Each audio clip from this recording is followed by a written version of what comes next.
Similarly, second video is the word bandana now refers to any brightly colored. साथ ही ये जो bandana शब्द है अब विभिन्न प्रकार के चमकदार कलरों के लिए, रंगों के लिए और छपाई वाले रुमालों के लिए, फॉर द नेक और हेड जो कि गले और सिर के लिए बनाए जाते थे उनके लिए प्रस्तुत किया गया। The term derived from the word, ये जो शब्द टर्म है, ये जो शब्दावली है बैंडाना शब्द से निकली है। And refer to a variety of brightly coloured, जो कि चमकदार कपड़ों के विभिन्न किस्मों से निकला है। Produce through a method of tying and dyeing, जिसे कि कपड़ों के रंगाई और बंधाई के विभिन्न तरीकों के रूप में प्रयोग किया जाता था। There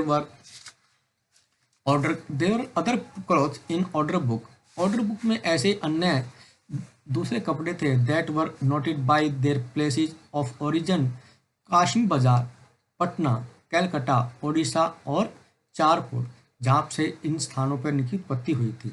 the widespread use of such words, इन इस प्रकार के शब्दों का जो व्यापक पैमाने पर प्रयोग हुआ, ये दर्शाता है हाउ पॉपुलर इंडियन टेक्सटाइल, कि भारतीय वस्त्रों की कितनी लोकप्रियता थी। Had become in different parts of the world, विश्व के विभिन्न भागों में। There were other Indian textile in European markets, European बाजारों में भारतीय वस्त्र। By the early 18th century, 18वीं शताब्दी के प्रारंभ के द्वारा ही, worried by the popularity of Indian textile, भारतीय वस्त्रों की लोकप्रियता से चिंतित होकर के वूल एंड सिल्क मेकर्स, जो ऊन और रेशम बनाने वाले थे इंग्लैंड में, बिगेन प्रोटेस्टिंग, उन्होंने विरोध आरंभ कर दिया against the import of Indian cotton textile, भारतीय कपड़ा या सूती कपड़े के आयात के प्रति। इन 1720 में the British government enacted A legislation banning the use of printed cotton textiles, और 1720 में ब्रिटिश सरकार ने एक ऐसा कानून पास किया जिसके माध्यम से जो छपे हुए सूती वस्त्र थे उनके प्रयोग पर बैन लगा दिया गया, जैसे कि छींट इंग्लैंड में। इंटरेस्टिंगली, यह भी रोचक बात थी कि this act was known as a calico act, इस कानून को कैलिको कानून के नाम से जाना जाता था। एट दिस टाइम, इसी समय पर ही textile industry had just begin to develop in England, England में जो वस्त्र उद्योग था वो पनप रहा था, विकसित हो रहा था। Unable to compete with Indian textile, और जो कि भारतीय वस्त्रों की प्रतिस्पर्धा के अयोग्यता था, उसके मुकाबले में नहीं था। इंग्लिश प्रोड्यूसर्स, जो इंग्लिश निर्माता थे, wanted A secure market with in the country, वो अपने देश में एक ऐसा सुरक्षित बाजार चाहते थे, by preventing the entry of Indian textile, जो कि भारतीय वस्त्रों के प्रवेश पर पाबंदी लगा सके। The first to grow under government protection, इसकी जो पहली शुरुआत थी वो सरकार के संरक्षण के अंतर्गत हुई। Was the calico printing industry, जो कि छपी हुई कैलिको उद्योग था, छपाई का कैलिको उद्योग था। Indian designs were now imitated, अब जो भारतीय डिजाइन थे नाउ इमिटेटेड, अब वो इस प्रकार से उनका अनुसरण कर रहे थे। एंड प्रिंटिंग इन इंग्लैंड, और इंग्लैंड में उनकी छपाई हो रही थी ऑन वाइट मुस्लिन और प्लेन अनब्लिश्ड इंडियन क्लोथ, जो कि सफ़ेद मुस्लिन या प्लेन अनब्लिश्ड, बिना पॉलिश किए हुए या बिना रंगे हुए भारतीय कपड़े थे उन पर।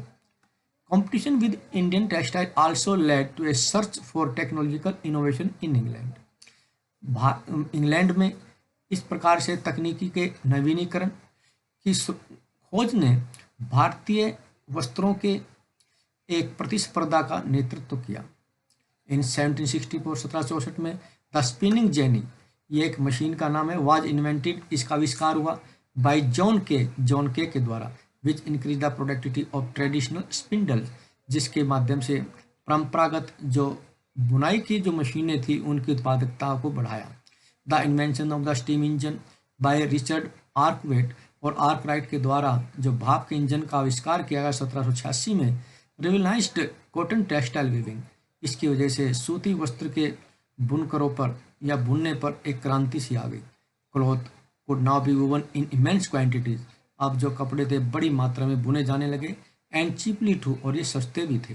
हाउएवर, यद्यपि Indian textile continue to dominate world trade, यद्यपि जो भारतीय वस्त्र था अभी भी उसका विश्व में वर्चस्व था। Till the end of 18th century, 18वीं शताब्दी के अंत तक European trading companies, the Dutch, French and the English made enormous profit. ये जो कंपनियां थी बहुत अधिक लाभ कमा रही थी out of this flourishing trade, इस व्यापार के समृद्ध होने से।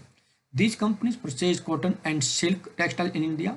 ये कंपनियां जो भारत में सूती और रेशमी वस्त्रों को खरीदती बाय इंपोर्टिंग सिल्वर, और सिल्वर के आयात के माध्यम, चांदी के आयात के माध्यम से। बट एज यू नो, जैसे तुम जानते हो, when the English East India company gain political power in Bengal, जब उसने बंगाल में अपनी राजनीतिक सत्ता हासिल की, it no longer had to import precious metal to buy Indian goods. भारतीय वस्तु को खरीदने के लिए अब उसे इस मूल्यवान धातु को आयात करने की और अधिक आवश्यकता नहीं थी। इंस्टेड, इसके अलावा, they collected revenues from peasants and zamindars. उन्होंने जमींदारों से और किसानों से लगान वसूल करना आरंभ कर दिया भारत में। एंड यूज दिस रेवेन्यू, और इस लगान का प्रयोग भारतीय वस्त्रों को खरीदने के लिए करने लगे। Who were the weavers? बुनकर कौन थे?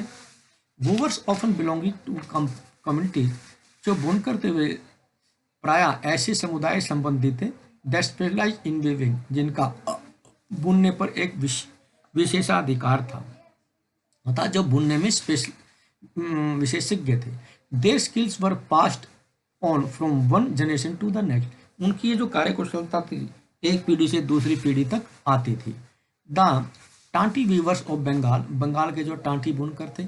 द जुलाहा और मोमिन वीवर्स ऑफ नॉर्थ इंडिया, उत्तरी भारत के जुलाहा या मोमिन।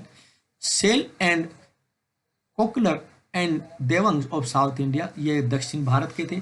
Are some of the community, ये कुछ ऐसे समुदाय थे फेमस फॉर वीविंग, जो कि बुनकर या बुनाई के लिए प्रसिद्ध थे। The first stage of production was spinning, उत्पादन की जो प्रथम चरण था वो था कताई करना। A work done by mostly by women, ये ऐसा कार्य था जो अधिकतर महिलाओं के द्वारा किया जाता था। द चरखा एंड तकली वर हाउस होल्ड स्पिनिंग इंस्ट्रूमेंट, चरखा और तकली जो थे ये घरेलू कताई के यंत्र थे। The thread was on the चरखा, धागे की कताई चरखे पर की जाती थी। एंड रोल्ड ऑन तकली, और इस पर तकली, और इसको तकली पर लपेटा जाता था। When the spinning was over the thread, और जब धागे की कताई समाप्त हो जाती थी, was woven into cloth by the weaver, बुनकर के द्वारा इसे कपड़े में बुना जाता था। इन मोस्ट कम्युनिटी, अधिकतर समुदाय में weaving was a task done by man, बुनाई का कार्य अधिकतर पुरुषों के द्वारा किया जाता था। फॉर कलर टेक्सटाइल, और जो रंगीन वस्त्र थे उनके लिए the thread was dyed by the dyer, रंगरेजों के द्वारा इसे रंगा जाता था। नॉन वेज रंगरेज, जिन्हें रंगरेज कहा जाता था। फॉर प्रिंटेड क्लॉथ, जो छपे हुए कपड़े थे, the weavers needed the help of specialist block printers, बुनकरों को एक विशेष ब्लॉक प्रिंटर्स की आवश्यकता होती थी, की सहायता से वो करते थे। नॉन एज छिपियार, जिन्हें छिपियार कहा जाता था। हैंडलूम वीविंग, हथकरघों के द्वारा बुने हुए। And the occupations associated with it provided livelihood for million of Indian, भारतीय लाखों लोगों की इस प्रकार की रोजी रोटी वो उपलब्ध कराते थे जो इनसे जुड़े हुए थे। The decline of Indian textile, भारतीय वस्त्रों का पतन या उसमें कमी आना। The development of cotton industry in Britain, Britain में जो सूती उद्योग थे उनके विकसित होने की वजह से affected textile producers in India in several ways, बहुत प्रकार से जो भारत में वस्त्र उत्पादक थे वो प्रभावित हुए। फर्स्ट इनमें पहला है इंडियन टेक्सटाइल, भारतीय वस्त्र now had to compete with British textile, जिन्हें अब ब्रिटिश वस्त्रों से प्रतिस्पर्धा करनी पड़ती थी। In the European and American markets, European और अमेरिका के बाजारों में। दूसरा था exporting textile to England, England को वस्त्रों का निर्यात किया जाता था। आल्सो बिकम इंक्रीजिंगली डिफिकल्ट, जो कि कठिनाई में वृद्धि कर रहे थे। Since very high duties were import on Indian textile, और जैसा कि भारतीय वस्त्रों पर बहुत अधिक कर लगा दिए गए थे। इम्पोर्टेड इनटू ब्रिटेन, जिनका ब्रिटेन में आयात किया जाता था। By the beginning of 19th century, 19वीं शताब्दी के आरंभ से ही English made cotton textile successfully ousted, जो इंग्लिश मेड अर्थात अंग्रेजों के द्वारा बनाए गए सूती वस्त्र थे वो सफल हो रहे थे भारतीय वस्तुओं में। From the traditional market in Africa, जिनका कि अफ्रीका में